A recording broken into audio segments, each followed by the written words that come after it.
wherever you're connecting from. If you're joining me from Africa, Asia, Europe, America, Australia, thank you so much for being there. I appreciate you so much. If you have not subscribed to my channel, please kindly subscribe to my channel. Click the notification bell so that you'll be notified each time I upload a video. You can go to the comment section at all time, add your own opinion. Say it the way you feel it. It's all welcome. You can criticize if you so desire, but make your criticism constructively so that I can learn from you. You also learn from me. Nobody knows it all. All we are saying is let there be peace. All we are calling for is for peace. Let there be peace. Let everybody have the right to exist. The right for self-determination is right to exist. All we are asking for is referendum. That is the voice you are hearing. I am speaking, talking. On behalf of the southern part of Nigeria, we want referendum. That is what the majority of people want. And if you think I'm lying, you think what I'm saying is not true, go and do a referendum and find out what do they want. What do they want? That is what they want. Today I'm going to talk about issue of our politicians in Nigeria. Most of the politicians you have in the contraption called Nigeria are a bunch of liars, selfish people, are people who always try to be politically correct, even when they know that what they are saying is wrong. They try to defend evil. As long as they keep their position, they can do anything undoable. That is the kind of people we have in politics in Nigeria. They are not patriotic. They are not there to promote the citizens. They are not there to stand for their citizens. They are just there for them and their own family, for their own selfish interest. Some of them even don't care about their own children or their own family. They care about themselves. That is why most of them, you see them after holding a post, they go out. You will never see anybody from that lineage or that their family holding any post again in that country called Nigeria. Because any road they pass through, they will make sure they leave a bad record that nobody from their family will be able to win any single vote again in Nigeria. That is to show you how rotten the politicians in Nigeria are. Tell me any politician in Nigeria who, after running or leading, somebody from his own side come out again to run in his name. It doesn't happen in Nigeria. Once they come, they will ruin their name, ruin the opportunity of their children, ruin the opportunity of members of their family, and make sure nobody from their lineage again comes out to contest. That is the nature of the politicians in Nigeria. If you doubt me, look through very well.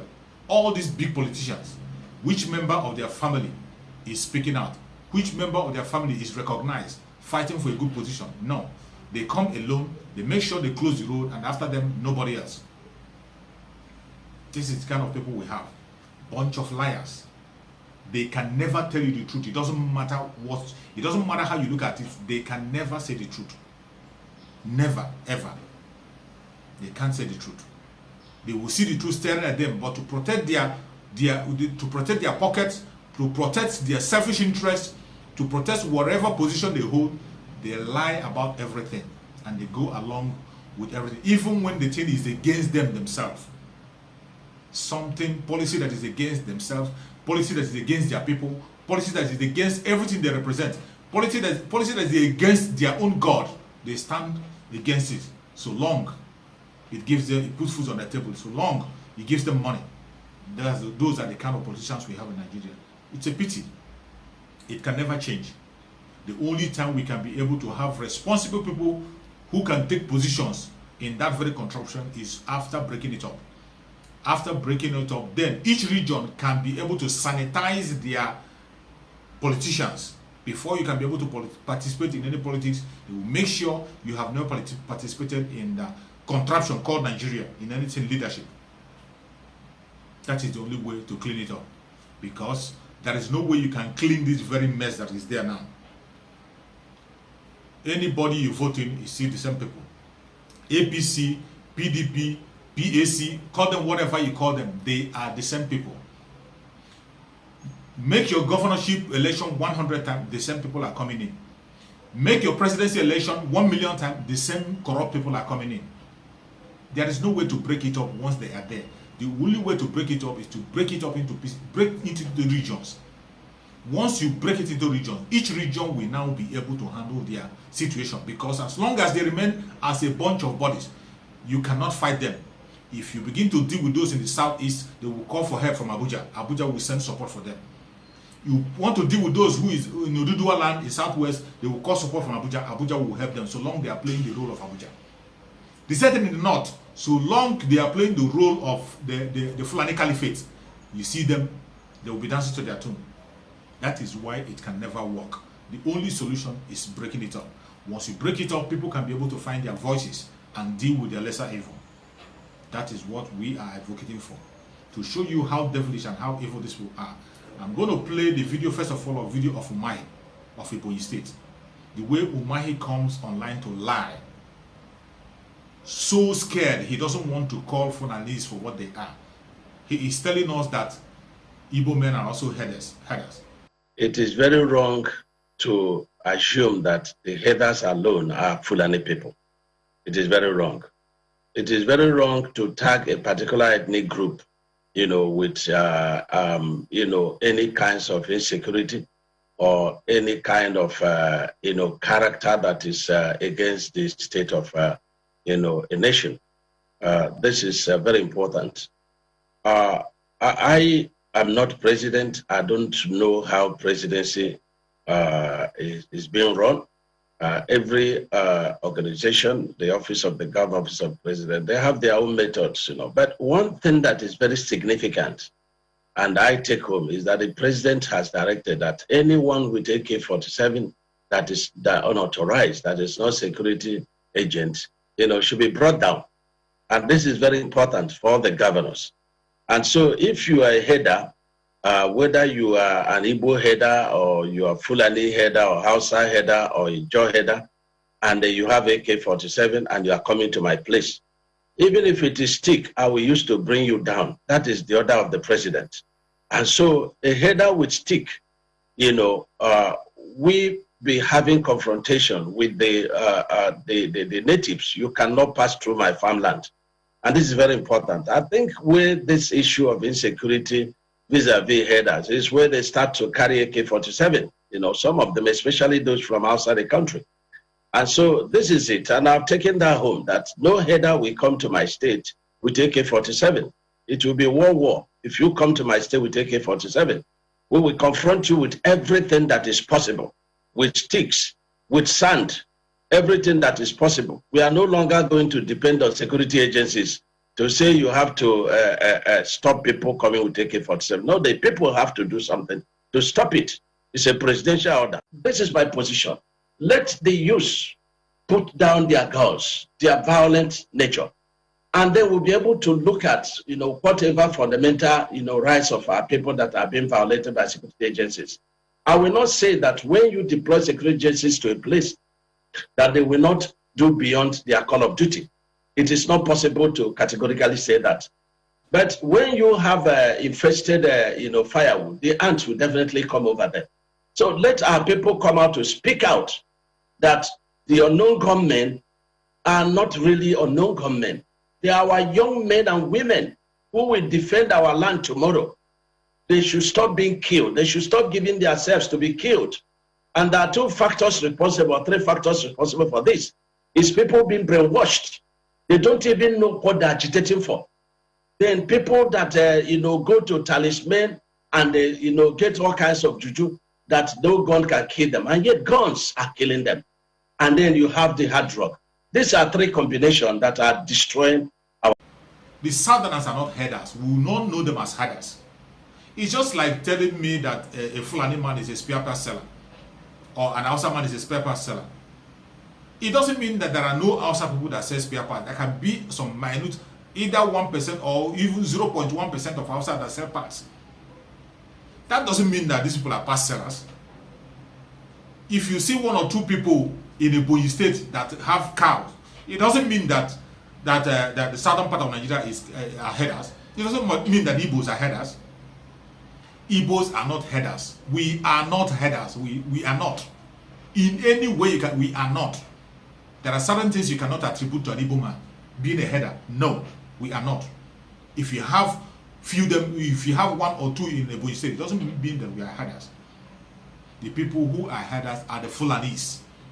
Even the Hausas are not fully involved in heading. Fulanis, Hausas are not fully headers. The people who are known to be headers in Nigeria are Fulanis. That is why we talk about the Fulani herdsmen. So whatever you are saying about these people and you don't mention Fulani herdsmen, you are only pretending, being politically correct and covering evil. That is why Umahi will continue to rot in hell, because he cannot stand out as a man and say what he has to say. I could remember when Fayoshe was in power. When Fayoshe was a governor of his state, I know how bold Fayoshe was. Regardless all the attack on Fayoshe, he fought for his people. And today, he's still there. They didn't kill him. Oton is there today in Benue State fighting for his people. Oton is standing shoulder to shoulder with his people, calling Fulanis for what they are. They've not killed him, even though they are trying. The people are with him, and they can never, ever get him. They will never. But Umahi, you are betraying the Igbo people, betraying Ebonyi State. You will pay with your life. That is for sure. It will take just for a little time. After watching this very thing that Umahi said, are you still going to trust a politician? It doesn't matter where the politician is. It might be from the southeast, might be from the south. These are the kind of people we have representing us. These are the kind of people we have there. They are everywhere. They are in the north, they are in the south, they are everywhere. They don't mean well for you and I. They care about themselves, they don't care about you.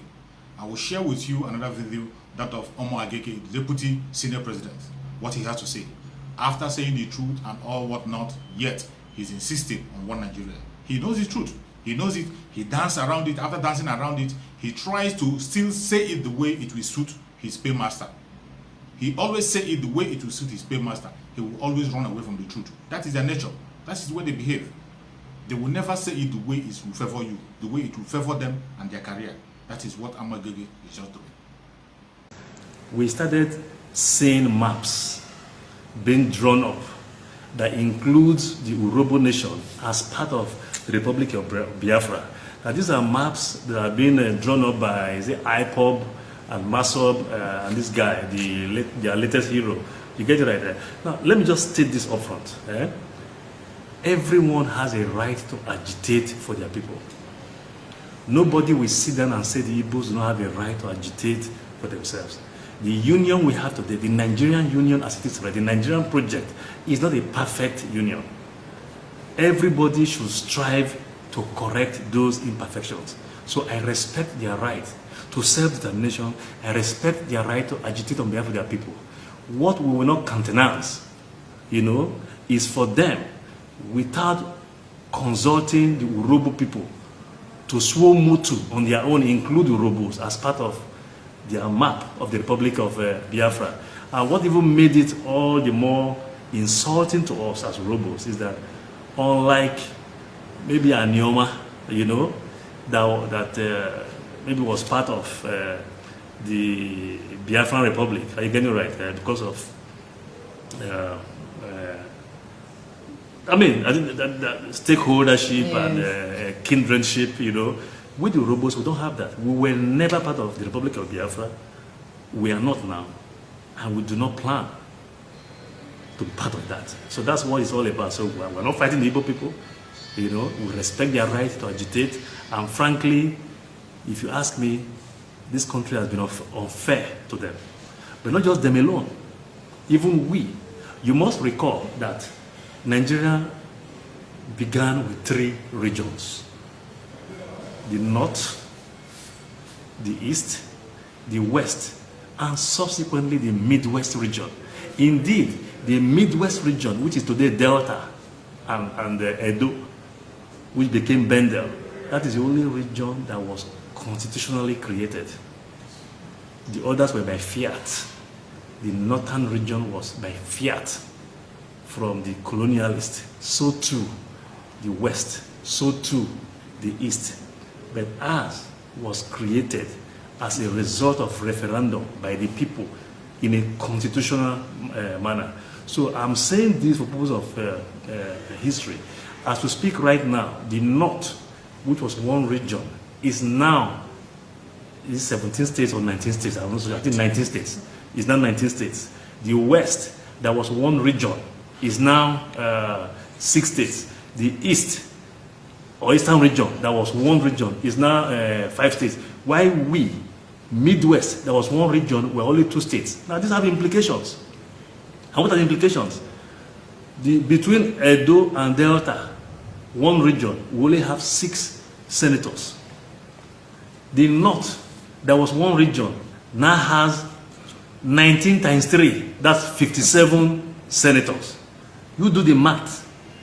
The West, there was a co-region with us, Midwest, now 6 states times 3 senators, making what? 18 senators. While we, a co-equal region, at that time, we only have 6 senators. So I'm saying this, of course the Igbos have a right to be angry and to be bitter. We too, here in Bendel or Delta, we also have a right to be bitter. So when people are agitating, there's justification in the agitation, provided 1, don't make it violent, and then 2, consult. You cannot replace one tyranny with another tyranny. You know, we believe that at some point, everyone needs to calm down. We need to sit down and look into the reason for this agitation. We should be asking ourselves this question. This kind of agitation that we have today, did we have these agitations in pre-Ironsi Nigeria? Or these agitations only came about post-Ironsi Nigeria? I say this because this has ramifications. In pre-Ironsi Nigeria, we're running a federal system of government with powers devolved to the regions. Before Ironsi came with his Decree 34, they're now more or less turned the country to a unitary system of government, taking all powers to Abuja. Now, if you look at the last constitutional conference, the confab, that was organized by the Jonathan administration, most of these issues were addressed there. There are certain things we don't have to accept every recommendation of that confab. And frankly, I've never seen it all. But there are some good recommendations that they've made. The argument people are making is that nobody elected them, and therefore they are not in a position to decide for the country, decide for the people, when those that have the mandate are there. That's we, the elected representatives of the people. And they are right to that extent. So to that extent, I would say, okay, yes, they've made their recommendations, but they didn't have the mandate. So bring the report to those of us who have the mandate. Let us sift through this. The ones that we believe that will add value, that will help address the challenges that we have today, let us take them. The ones that do not address the challenges we have today, we set them aside. But at the end of the day, we have the mandate to look into this. There are some good things in that report. We should look into this. That's the only way we can address some of the challenges. If you ask me today, I have not seen that report, but I like to believe there was recommendation for state creation. There's nothing wrong, for instance, in aligning the Igbos, if nothing else. I know we talk about equality of states, but you can actually make this argument based on equality of regions or equality of geopolitical zones. After listening to Omar Agege, you can agree with me that these people are not there for you or for me. They are not there for us, and they are not speaking for us. They are speaking for themselves. They are there for their own personal gain, for their own personal selfish interest. That is why they are there. They are not considering how the masses feel or what they think. Look at how he tried to deny. Thank God that he recognized that Anyocha is part of Biafra. And he is in the same state with Anyocha. Mazi Nnamdi Kanu, time without number, have said that you have one vote. It's only a referendum. After a referendum, people can be anywhere they decide to be. After referendum, people can be anywhere they decide to be. Referendum is what we are asking for. Referendum will solve the problem. It will make the voice of the people heard. That is what we are asking for. Give us referendum. We are not asking for war, and referendum is not war. Referendum is simply the right for people to decide what they want. That is what we are asking for. And how would you tell people not to ask for what they want, not to air their opinion, just because of a selfish interest? It doesn't happen anywhere, and it will never happen. Thank you so much for watching wherever you're watching from. If you have a contrary opinion, go to the comment section and put it down. If you agree with me, thank you very much. Put your comment also so that we can be able to learn from each other and continue to grow. Thank you, and see you again. Bye-bye.